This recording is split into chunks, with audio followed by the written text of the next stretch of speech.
Cycle र मेरो सम्बन्ध निकै प्रगाढ छ। मेरो स्मरणमा भएअनुसार नाजुक बाल्यकालकै उमेरमै म आफूभन्दा ठुलो साइकल चलाउँदै हिँड्थेँ। आफ्नो हाइटले नभ्याउँदा नि केही कुराको सहायता लिएर साइकल चलाउँथेँ। चलाउन नसकिने दोहोऱ्याउँथेँ। पापाले मेरो पढाइको लागि प्रोत्साहन गर्न मैले परीक्षामा राम्रो अङ्क लिएर आएँ भने साइकल किनिदिन्छु भन्नुभएको थियो र किनिदिनु पनि भयो। सायद क्लास एलकेजी युकेजीतिर थिए होला। मेरो पहिलो साइकल हिरोको थियो। हजारौँ यादहरू सँगालेर राखेको छ यो साइकलले। मेरो बाल्यकालको केही टुक्रा यस साइकलमा समावेश छ। बिस्तारै समयले फन्को मार्दै गर्दा साइकलको साथ छुट्दै गयो। सवारी माध्यमको रूपमा कहिले बाइक, स्कुटी त कहिले कार चढेर चलाएर हिँड्न थालियो।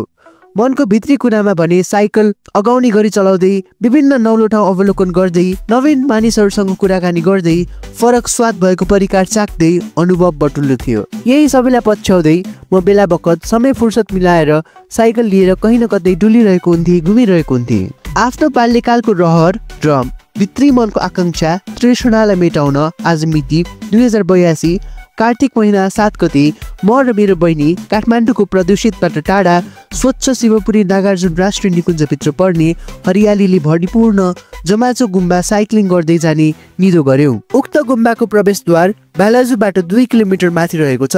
त्यहाँबाट जमाचो गुम्बा हाइकिङको बाटो 5 किलोमिटर मात्र रहेको छ भने मोटरको बाटो 17 किलोमिटर रहेको छ। प्रचण्ड गर्मीमा मध्य दिउँसो करिब 12:30 बजे हामी आफ्नो साइक्लिङ थालनी गर्यौं।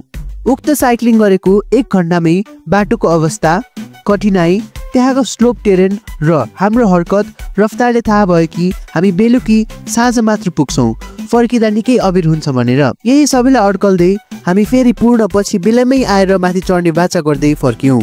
त्यसपछि नयाँ अपरिचित बाटोलाई अँगाल्दै पुरानो साथीलाई भेट्दै रमाउँदै घुम्दै घर फर्क्यौँ। हामीले 5.5 घण्टामा करिब 45 किलोमिटर साइक्लिङ गर्यौं र उक्त साधारण दिनलाई अविस्मरणीय दिनमा रूपान्तरण गर्यौं।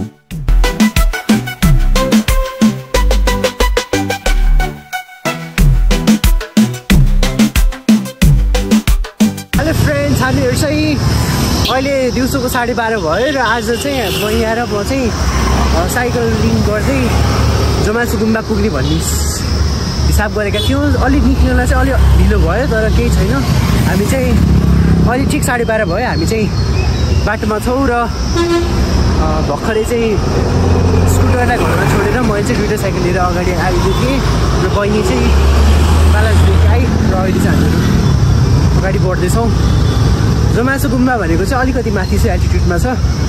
त्यस कारणले गर्दाखेरि बाटो चाहिँ सायद कठिन छैन होला भन्ने आश गर्छौँ र अहिले यहाँको बाटो चाहिँ एकदमै रमाइलो देख्न सक्नुहुन्छ। एकदमै सरर मिलेको बाटो छ र उतापट्टि चाहिँ काठमाडौँ सहर पनि देखिएको छ र यहाँ अगाडि म यहाँ चाहिँ अहिलेदेखि नै अलि अप्ठ्यारो मान्दैछिन् भने म चाहिँ रमाइलो गरिरहेको छु।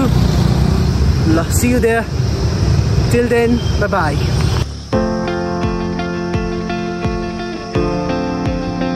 से हाई भैया।